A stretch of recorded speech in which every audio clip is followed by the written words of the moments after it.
Buenos días y bienvenidos a mundodesconocido.es.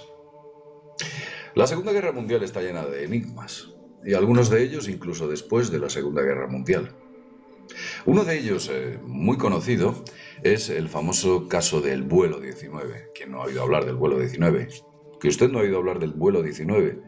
Se lo voy a resumir.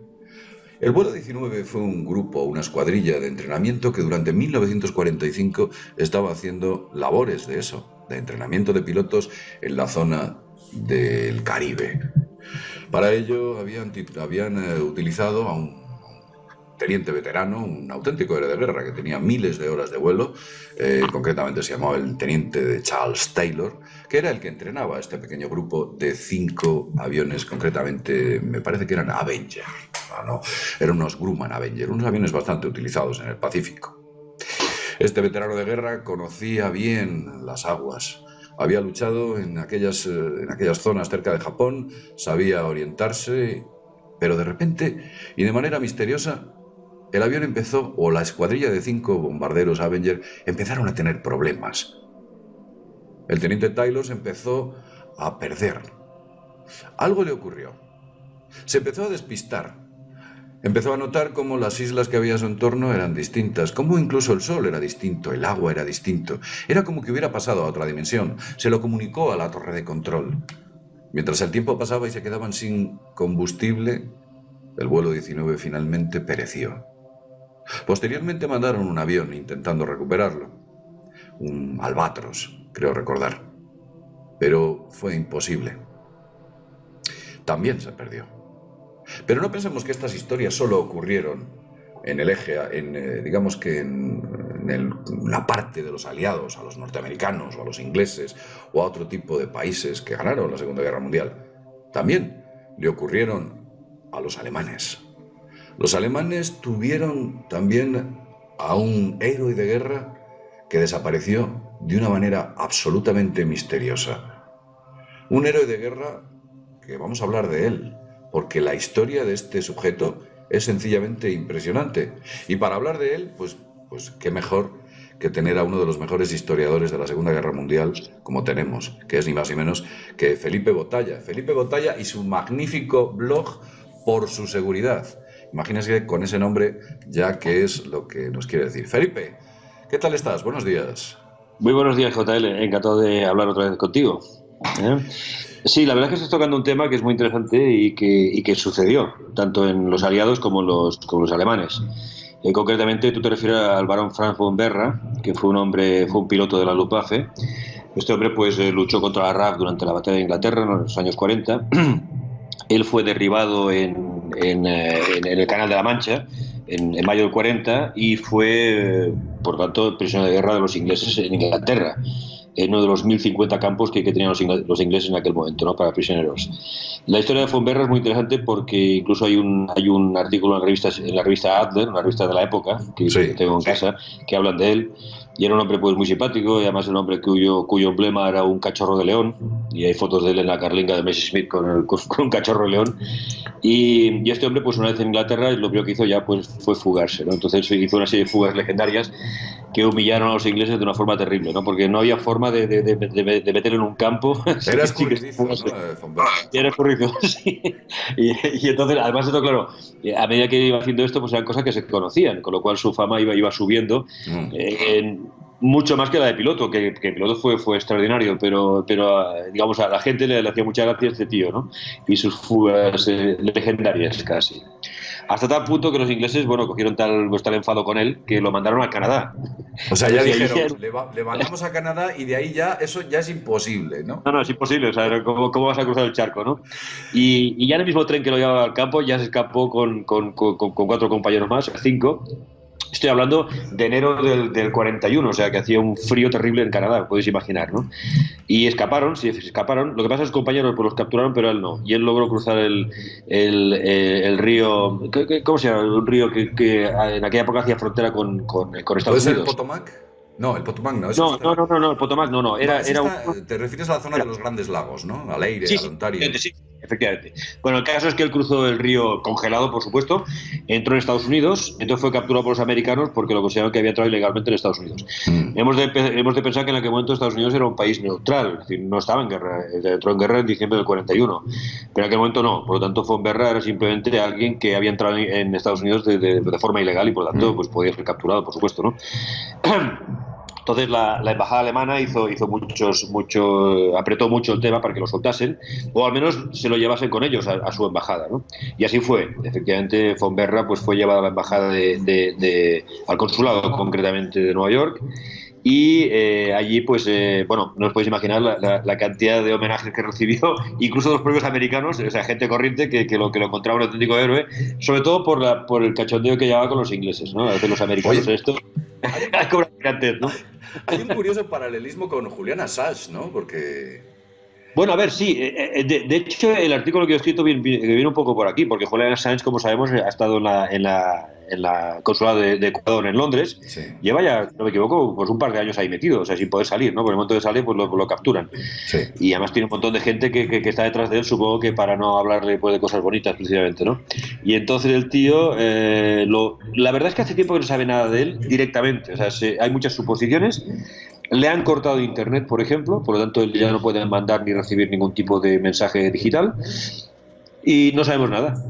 Ahora se comentaba o sea, es como que no estuviera allí, que quizás en realidad es un fantasma, como... Bueno, a ver, esto siempre abre las conjeturas, ¿no? En el momento que le cortan la parte digital de contacto con el exterior, tanto de ida como de vuelta, sí. La pregunta es dónde está, por qué han hecho esto, ¿no? El por qué puedo entenderlo en el sentido que le está emitiendo pues, muchos mensajes que está haciendo mucho daño a muchos gobiernos, ¿no? Y sobre todo a Estados Unidos. Pero, claro, ¿dónde está? Esta es la pregunta que de alguna forma inicia el artículo que he hecho donde conecto con Fonberra, ¿no? Y sinceramente no lo sé. O sea, en este momento son conjeturas que llevan a pensar pues, muchas veces pues, lo peor incluso, ¿no? Porque es un hombre muy perseguido, o sea, no me sorprendería que fuesen a por él de una forma seria, ¿no? Vamos a decir. Pues, bueno, y a Fonberra le ocurre lo mismo, ¿no? O sea, le acaban metiendo en la embajada alemana, de allí no puede salir porque en el momento que salga lo detienen. ¿Y Correcto. qué es lo que ocurre? Porque este tipo bueno, entonces aún hoy hay dudas de qué debió pasar ahí, pero se supone que hubo la confabulación de los propios el personal de la embajada, por supuesto, del consulado en este caso, en Nueva York, pero lo cierto es que Fonberra desaparece del consulado. Se sabe luego que él llega a México, no me preguntéis cómo lo hizo, si por tierra o por mar o por aire, pero el tío llegó a México, de México se fue a Brasil y de Brasil se fue hasta España, a Barcelona concretamente, de Barcelona se fue a Roma y de Roma a Berlín. Increíble, vamos. Fue los viajes de Ulises, ¿no? Casi. Además era un héroe en Alemania, era un héroe, ¿no? Porque el tipo creo que derribaba aviones ingleses con una facilidad... Sí, él fue uno de los grandes pilotos durante la batalla de Inglaterra. Luego él, cuando llegó a Berlín, se le hizo un gran homenaje, por supuesto, un gran recibimiento, y además fue reincorporado, se casó en ese interín, digamos, que llegó allí con su novia de siempre, sí. Y el hombre pues fue destinado otra vez a su unidad de caza, concretamente en el Frente del Este. Y allí se dedicó a derribar Spitfires y aviones ingleses y aviones americanos que por el acta de préstamo y arriendo que habían suscrito con los Estados Unidos, sí. Aunque Estados Unidos fuese neutral, Inglaterra también suministraba a Rusia material, pero no te lo puedes ni imaginar. Entonces lo que hizo fue derribar esos aviones que pilotaban los rusos, que eran bastante malos pilotos en aquella época, y bueno, el tío se puso las botas, ¿no? Derribar aviones de estos que estaban construidos por los americanos y por los ingleses, concretamente, ¿no? Hasta el punto que, claro, estamos hablando de un periodo de la guerra fue avanzando, y en el 43 él fue destinado a la zona del Mar del Norte, concretamente cerca de Peenemünde, cerca de Kiel, el puerto de Kiel, donde él tenía que defender la posible llegada de bombarderos por la zona, ¿no? En uno de los vuelos, digamos, de entrenamiento, de mantenimiento, en un vuelo totalmente normal y corriente, pues según dicen sus compañeros, le falló el motor del avión. Se ve que no pudo salir del avión, cayó al mar y desapareció para siempre. O sea, no se encontró ni el avión, ni él, nada. O sea, no hubo ningún resto. Pero eso es en teoría, porque nadie lo vio.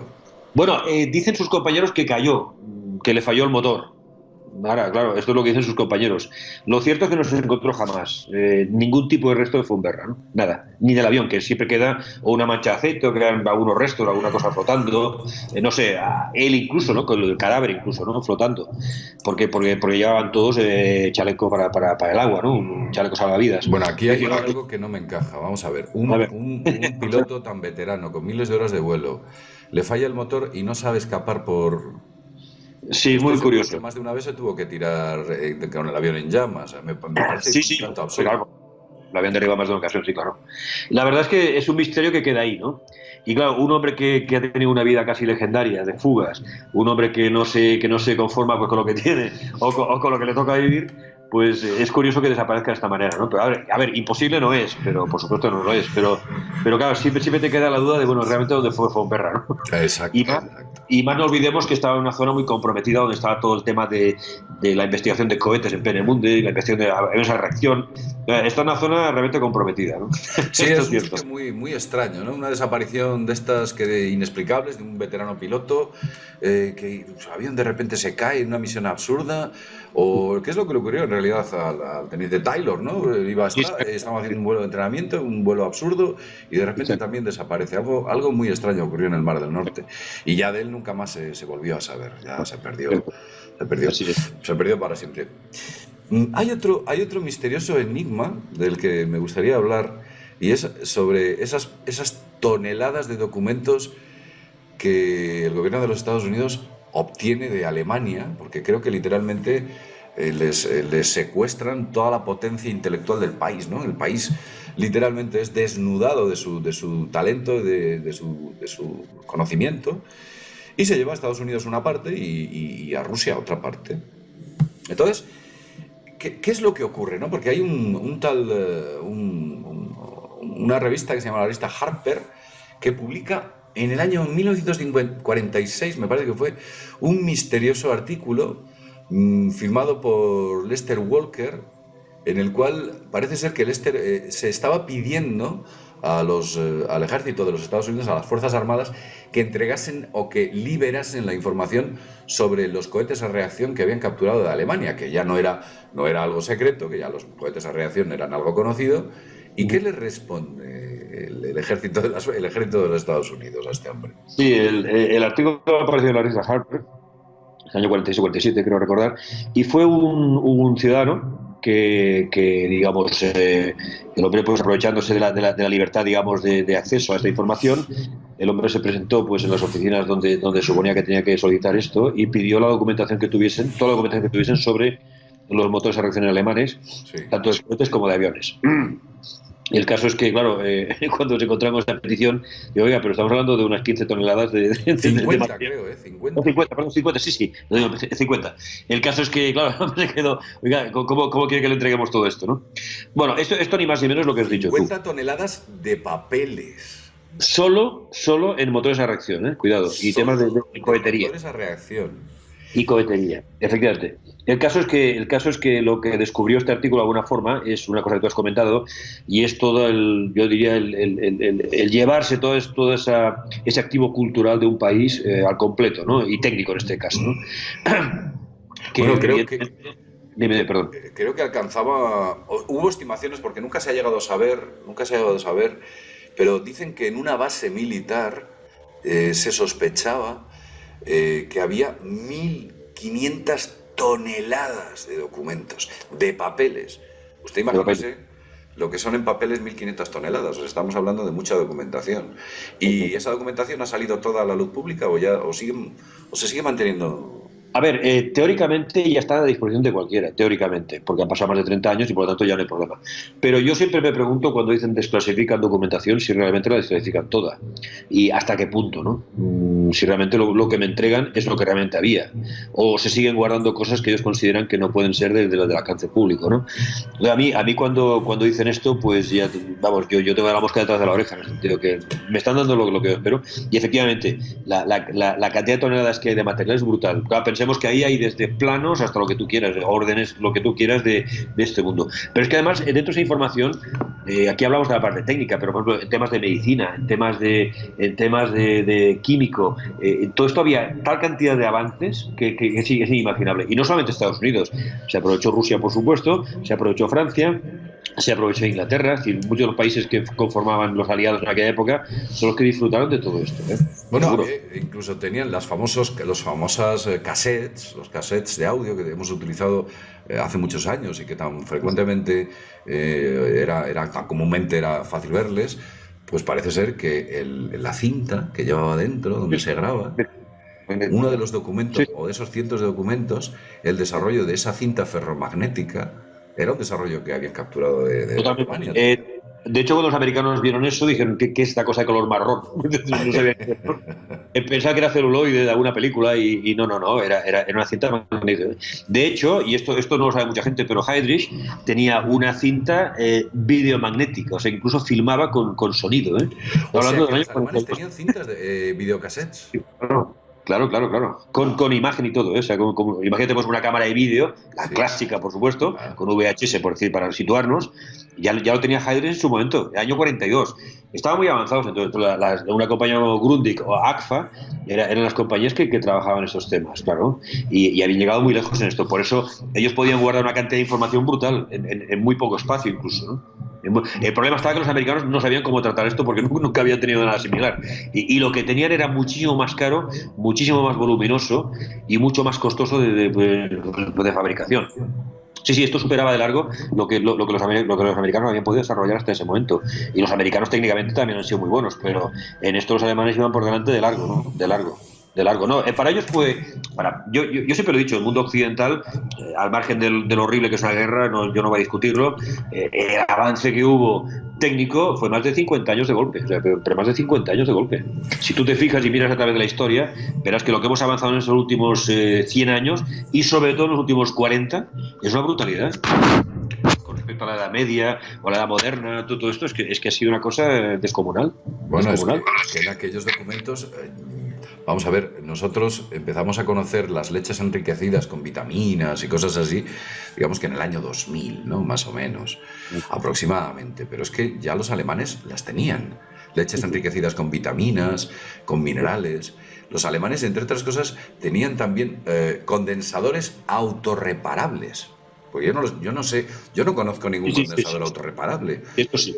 Efectivamente, en los documentos aparece esto, sí, aparece un conductor, bueno, y transistores. Estos se autorreparaban, además llevaban unas capas que iban fallando. Bueno, en el supuesto que hubiese un fallo, la capa desaparecía y había otra debajo que seguía haciendo funcionar el transmisor de turno, ¿no? Qué Los barbaridad. americanos ni se les había ocurrido, una cosa que además muchísimo más barato y mucho más fácil de fabricar, por ejemplo, ¿no? Todo esto se incorporó de repente a una potencia como era Estados Unidos en aquel momento, ¿no? Claro, ellos esto lo explotaron a base de bien, por supuesto, ¿no? Pero fue un botín brutal, ¿no? El que sacaron de allí. Brutal. O sea, no somos conscientes, ¿no? Brutal. Sí, la verdad es que, bueno, en realidad yo sospecho en estos momentos que la cantidad de secretos que tienen que todavía mantenerse en aquellas bodegas.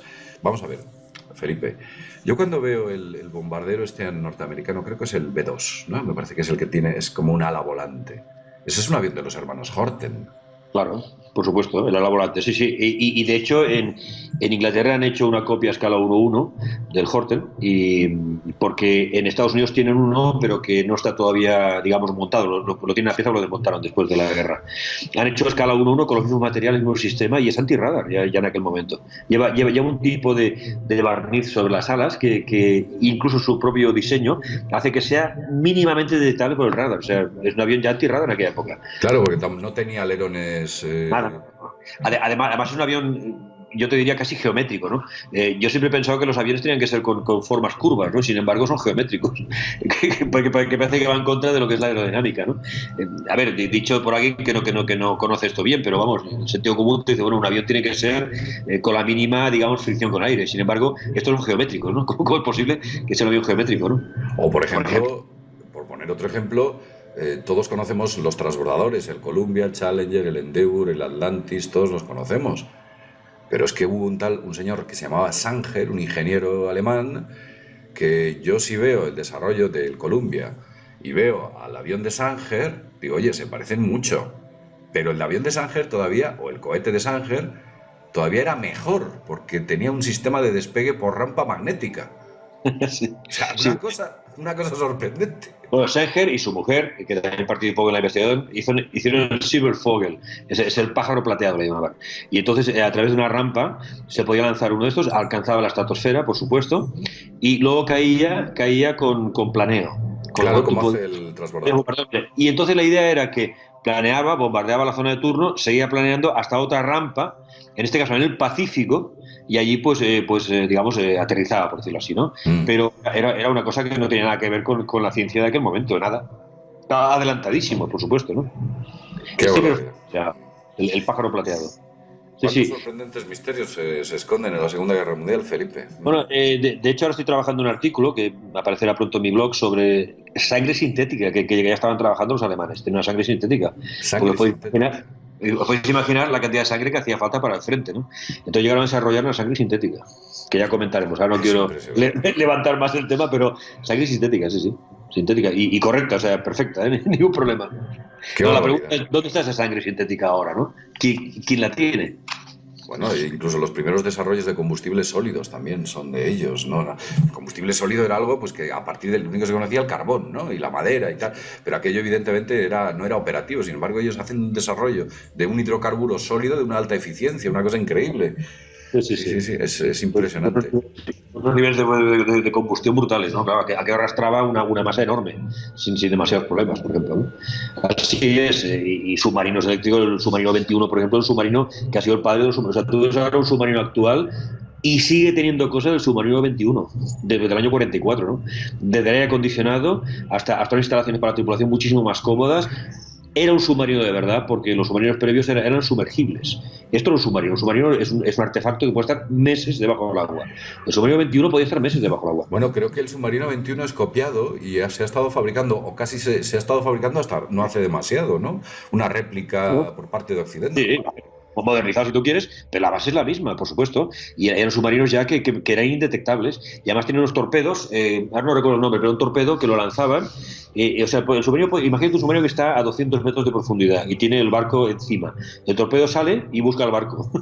Entonces ya en aquel momento, o sea, que no hacía falta enfilar el barco, digamos, con la prueba del submarino. O sea, los sino cálculos que de geometría les sobraba, ¿no? Porque el a buscar el torpedo... barco. Bueno, y también hay alguna cosa más. Yo he oído, todo el mundo ha oído hablar de las V1 y las V2, pero no se para ahí la cuenta, ¿no? Pues claro que no. Creo que A hay ver, muchas Vs. sí, bueno, llegaron hasta la V5. La V5. Sí, que ya eran cohetes en fases, con distintas fases. O sea, eran cohetes estratosféricos, pero iban mucho más arriba que cualquier V2. A ver, la V2 y la V1, sobre todo la V1 era un artefacto, a ver, yo creo rompedor en la época, por supuesto, pero mirado incluso con ojos técnicos de aquella época, era un artefacto ya desfasado. Lo que pasa que rompía moldes, esto es cierto, ¿no? Lo que pasa es que ellos estaban ya muy por delante en cohetería, iban muy por delante, y de hecho los grandes logros americanos en cohetes por fases son totalmente alemanes, ¿no? Esto no estoy descubriendo nada nuevo, pero es verdad. Entonces ellos ya buscaban cohetes mucho más potentes y de mucha más larga distancia, ¿no? Por supuesto. La V1 y la V2, a ver, yo creo que las hemos conocido porque salieron en combate. Yo creo que si esas armas hubiesen estado simplemente sobre mesas de trabajo de los ingenieros, no los hubiésemos conocido. O sea, de repente hubiesen sido desarrollos americanos y ya está. Pero creo que llegaron a fabricar experimentalmente alguna V3, me parece. No, si llegaron a la V4. Sí, le llaman el Ringfaser, era una especie de fuente del Ring. Que rompía la barrera del sonido, incluso, Sí. pero varias veces. Por supuesto. Era Mach 3 o 4 como mínimo. Sí, era una velocidad brutal. Claro, es que ellos en esto... A ver, es que entendamos la situación. En guerra es que no hay limitación, o sea, hay que conseguir el arma, como sea. Entonces ellos en esto ponían toda la carne al asador en cuanto a búsqueda de materiales, lo que hiciese falta para conseguirlo. Y tenían las mejores cabezas pensantes en la época. De largo, además, de largo. O sea, no... Yo cuando me hablan del proyecto Manhattan, el proyecto Manhattan utilizó más de 300.000 personas. Los alemanes con bastante menos gente lo lograron también y mucho más rápido. rápido.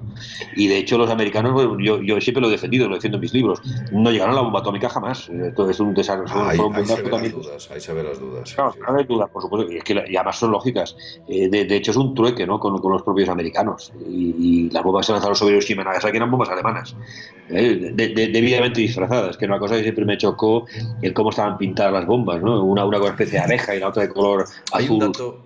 Hay un dato interesante, fíjate. Tú sabes que Fat Man, y me parece que Little Boy también, en la parte de atrás era cuadrada toda su estructura para que existiese una nivelación más correcta, Era el timón, digamos, el timón. que no lo permitían los alerones que iban abiertos. Ese modelo nunca fue construido por Estados Unidos, solamente era construido esa forma por Alemania. Ya es sospechoso que Fatman y Little Boy tuviesen esa forma, ¿no? ¿Por qué? ¿Por qué tenían esa forma? ¿Por qué llevaban ese estabilizador tan peculiar? Y luego es que nunca lo habían probado, porque nunca las habían tirado anteriormente. A ver, O sea, sí, no, totalmente de acuerdo. Dos cosas. Una, yo tengo una foto de la bomba de uranio, la Little Boy, pintada original alemana con la G en la cola, donde tú comentas en el timón, digamos, con la G que es Gefahr en alemán, quiere decir peligro. O sea, que llevaba ya una G incluso marcada, ¿no? O sea, que ahí no lo habían pintado todavía los americanos. Y luego en el caso de las bombas, efectivamente, la bomba de uranio, la primera, no se probó jamás en Estados Unidos. O sea, de repente van y la lanzan. Que esto ya lo comentaron en alguna ocasión y en mis libros aparece.